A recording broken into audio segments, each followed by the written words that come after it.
దేవో భవ అతిథి దేవో భవ అని మన పెద్దలు మన చిన్నతనం నుంచి మనకి నేర్పించారు. ఇంగ్లీష్ వాళ్ళ అలాగే మాస్టర్స్ డే గురువులకి ఒక సంవత్సరం ఒక రోజు. కానీ మన హిందూ ధర్మంలో ప్రతిరోజు తండ్రి పాదాలకు గురువు పాదాలకు భగవంతుణ్ణి పూజించాలి అని చెప్పినటువంటి ధర్మం మన యొక్క హిందూ ధర్మం.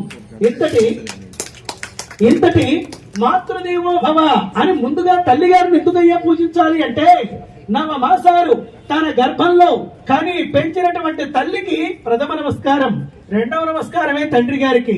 తల్లి అమాయకురాలైనా చదువు లేకపోయినా మొదటి నమస్కారం తల్లి గారికి. అందుకే తండ్రి ఎంత గొప్పవాడైనా ఎంత ఉన్నత స్థానంలో ఉన్నా తండ్రి గారికి రెండవ నమస్కారం. అలాగే 3వ నమస్కారం గురువు గారికి. అలాగే 4వ నమస్కారం భగవంతునికి అని ఆ ప్రకారంగా చెప్పారు. అంతేకాదు ఒక పరాయి వ్యక్తి మనకి సహకారం చేస్తాడో లేదో అని ముందుగానే అయ్యా నమస్కారం అంటాం. ఆ తర్వాత మనం మోసపోతున్నాం సహకారం అందక. కానీ మనకి చిన్నతనం నుంచి కని పెంచినటువంటి తల్లిదండ్రుల్ని రోజుకు ఒక్కసారిగానే మనం నమస్కరిస్తే పోయేదే ఉంది, పుణ్యమే తప్ప. కాబట్టి అలాంటి తల్లిదండ్రుల్ని మనం ప్రతిరోజు పూజించి గౌరవించాలి. అలాంటిది మరి మన ఎల్వి కుమార్ గారు అనేక మంది తల్లిదండ్రులకి ఇక్కడ ఆశ్రయం ఇచ్చి ఒక దేవాలయంగా ఆ ఇంటిని మలిచారు. ఆ ఎల్వి కుమార్ గారికి గట్టిగా చెప్పట్లు. మరి ఒక్కరేనా అంటే కుమార్ గారికి వెనకుండా నడిపించినటువంటి ఒక శైలజమ్మ గారు, పద్మావతి గారు ఒక్కసారి లేచి నిలబడి ఆ దంపతి మీరందరూ ఆశీర్వదించవలసిందిగా కోరుతున్నాను. గట్టిగా చెప్పట్టుకుంటాను.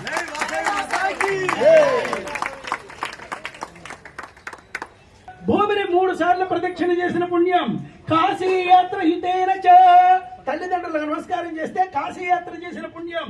అలాగే సేతు స్నాన శతైర్యస్య సముద్ర స్నానం చేస్తే ఎంత పుణ్యం వస్తుందో తల్లిదండ్రులకు నమస్కారం చేస్తే అదే పుణ్యం వస్తుంది.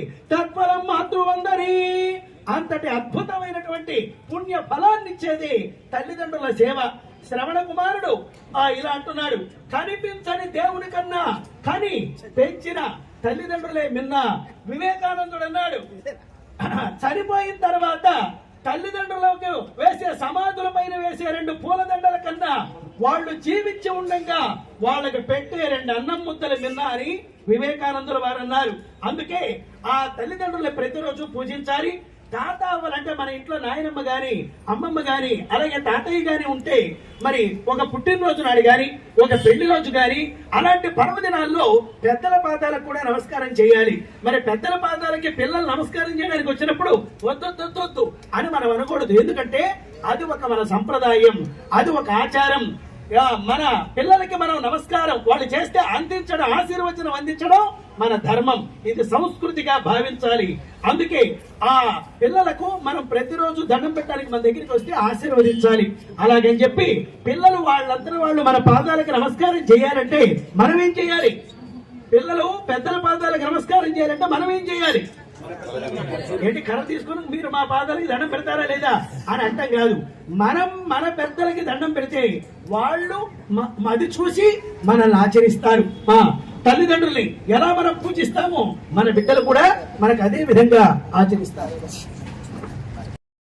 చక్కగాను చదివి వాసవి మాత కూడా వాళ్ళ అన్న అయినటువంటి విరూపాక్షుడు కూడా తల్లిదండ్రులు పూజించి ఆ ప్రకారంగా గురువుల్ని ఆరాధించి వాళ్ళు చక్కగా ఆ అమ్మవారు తల్లిదండ్రుల గురువుల ఆశీర్వాదంతో వాళ్ళు ఎంతో ఉత్తీర్ణులైనారు. గురువుల యొక్క ఆశీర్వాదం ఎంత గొప్పదో ఒక పాట ద్వారా గురువు గారిని పూజించడం ద్వారా వచ్చే పుణ్య ఫలితం ఏమిటో ఈ ఒక్క నామ సంకీర్తన ద్వారా మనం తెలుసుకొని ఆ గురువుల యొక్క అనుగ్రహాన్ని మనం ఒక్కసారి పొందుదాం.